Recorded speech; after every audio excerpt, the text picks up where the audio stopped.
તો હું Ali logger જેઠાલાલનો video જોતા જોતા ફાફડા ખાવાની ઈચ્છા થઈ ગઈ, તો હું જૂનાગંજમાં પહોંચી ગયો. અને તમારા માટે જોઈ શકો છો એકદમ જોરદાર ફાફડા બની રહ્યા છે. તો મેં મિત્રો કીધું ચાલો આજ તો ફાફડા ખાવાની મજા જ અલગ છે. તો ફાફડા માટે આપણા માટે તૈયાર થઈ રહ્યા છે.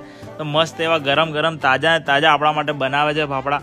તો આપણા માટે ફાફડાની ડીશ તૈયાર થઈ જશે મિત્રો. તો તમે પણ જોઈ શકો છો એકદમ જોરદાર ફાફડા તૈયાર થઈ ગયા છે. સાથે સાથે ગોટા પણ મારી ખાવાની ઈચ્છા હતી. મિત્રો ચાલો મિત્રો બધું ખાઈ જ લઈએ, આયા જ છીએ. તો પછી તો આપણા માટે મિત્રો ગોટા પણ તૈયાર થઈ રહ્યા છે, એકદમ તાજા એટલે મજા આવી જાય ખાવાની. તો મિત્રો આપણા માટે ગોટા પણ તૈયાર થઈ ગયા, ફાફડા પણ થઈ ગયા, ટીકડી ભજીયા બધું જ અહીંયા અવેલેબલ હતું. સાથે જલેબી પણ હતી અને ખમણ પણ મિત્રો ભાવતું હોય તો ખમણ પણ તમે જોડે ખાઈ શકો છો. અને આપણા માટે પ્રિન્સભાઈ એક ડીશ પણ તૈયાર કરી દીધી, તમે જોઈ શકો છો એકદમ સરસ ડીશ. શુભ લક્ષ્મી નાસ્તા હાઉસ, જૂનાગંજ બજાર, પાટણ.